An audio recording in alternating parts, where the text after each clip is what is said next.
এতিয়া প্ৰশ্নটো হ'ল চুম্বক ক্ষেত্ৰ উৎপন্ন কৰা দুটা পদ্ধতি উল্লেখ কৰা। স্থায়ী চুম্বক আৰু বিদ্যুৎ চুম্বকৰ সহায়ত চুম্বক ক্ষেত্ৰ উৎপন্ন কৰা হয়। ইয়াৰ উপৰি আমি চুম্বক ক্ষেত্ৰ উৎপন্ন কৰে।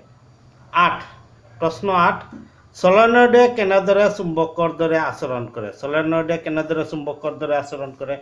এডাল দণ্ড চুম্বকৰ সহায়ত তুমি প্ৰবাহযুক্ত সলেনয়েড এটাৰ উত্তৰ মেৰু আৰু দক্ষিণ মেৰু নিৰ্ণয় কৰিব পাৰিবানে? ব্যাখ্যা কৰা। সলেনয়েডৰ চুম্বকীয় আচৰণ স্থায়ী চুম্বকৰ সৈতে একে হয়। ইয়াৰ এটা মূৰ উত্তৰ মেৰু আৰু আনটো মেৰু দক্ষিণ মেৰু।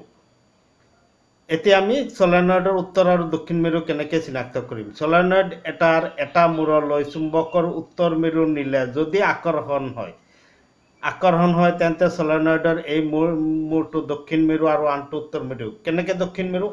চুম্বকৰ একেজাতীয় মেৰুৱে বিকৰ্ষণ কৰিব, বিপৰীত জাতীয় মেৰুৱে আকৰ্ষণ কৰিব। যেহেতু উত্তৰ মেৰুটো নিউতা আকৰ্ষণ কৰিছে, গতিকে সেই ফালটো কি হ'ব? দক্ষিণ মেৰু আৰু আনটো ফাল উত্তৰ মেৰু। যদি বিকৰ্ষণ হয়, যদি উত্তৰ মেৰুটো নিলে সলেনয়েডৰ ওচৰলৈ নিলে যদি বিকৰ্ষণ হয়, বিকৰ্ষণ হলে আমি কি জানো? চুম্বকৰ একেজাতীয় মেৰুৰ মাজত বিকৰ্ষণ হয়। উত্তৰ মেৰুটো নিয়াত বিকৰ্ষণ হৈছে, তেন্তে সলেনয়েডৰ এই মূৰটো কি হ'ব? উত্তৰ মেৰু আৰু আনটো দক্ষিণ মেৰু। এনেদৰে সলেনয়েডৰ মেৰু চিনাক্তকৰণ কৰিব পাৰি। এতিয়া আমি পৰৱৰ্তী প্ৰশ্নটোলৈ আগবাঢ়ো। এতিয়া আলোচনা কৰিবলৈ আগবাঢ়িছো প্ৰশ্ন নং 9 চুম্বক ক্ষেত্ৰত স্থাপন কৰা প্ৰবাহযুক্ত পৰিবাহী এডালে অনুভৱ কৰা বল কেতিয়া সৰ্বোচ্চ হয়? এইটো আমি আলোচনাত পাই আহিছো।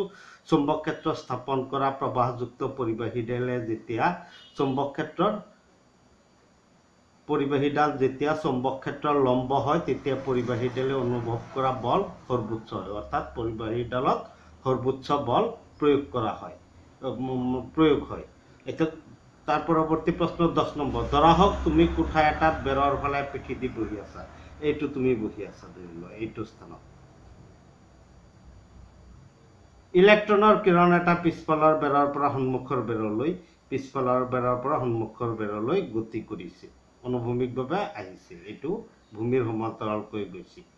এই কিৰণডাল শক্তিশালী চুম্বকৰ দ্বাৰা শক্তিশালী চুম্বক এডাল ইয়াত ৰখা হৈছে, তাৰ দ্বাৰা ই সোঁফাললৈ বিক্ষেপিত হৈছে। চুম্বক ক্ষেত্ৰৰ দিশ কি হ'ব? ইয়াত চুম্বক ক্ষেত্ৰৰ দিশ জানিবলৈ হ'লে আমি কি জানো? ফ্লেমিঙৰ বাওহতীয়া নীতি আমি প্ৰয়োগ কৰিব লাগিব। এতিয়া ইলেক্ট্ৰনৰ গতিটো ইফালে, ইলেক্ট্ৰনৰ গতিৰ এতিয়া বাওহতীয়া নীতিত আমি কি পাইছো?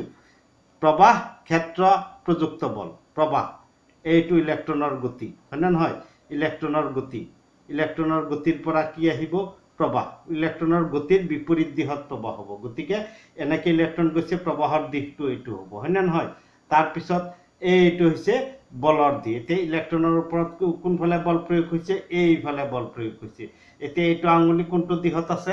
আমাৰ তললৈ আছে, হয়নে নহয়? এই আঙুলিটো আমাৰ তললৈ আছে, যিহেতু এইটো দিশত, আৰু এইটো হৈছে প্ৰবাহৰ দিশ, এইটো প্ৰবাহ, আৰু এইটো দিশত কি হৈছে? ইলেক্ট্ৰনটো বিচ্যুত হৈছে, মানে এইটো দিশত বলে ক্ৰিয়া কৰিছে, সেইবাবে কি হ'ব? চুম্বক ক্ষেত্ৰটো কি হ'ব? পৃষ্ঠৰ ভিতৰলৈ বা তললৈ হ'ব।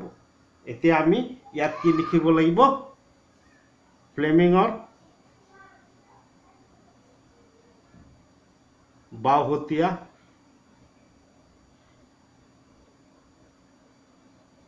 নীতি অনুসৰি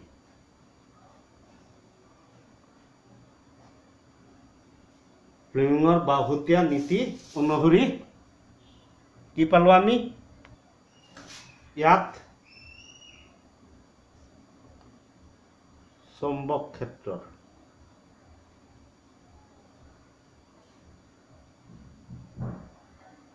দিশ ওপৰৰ পৰা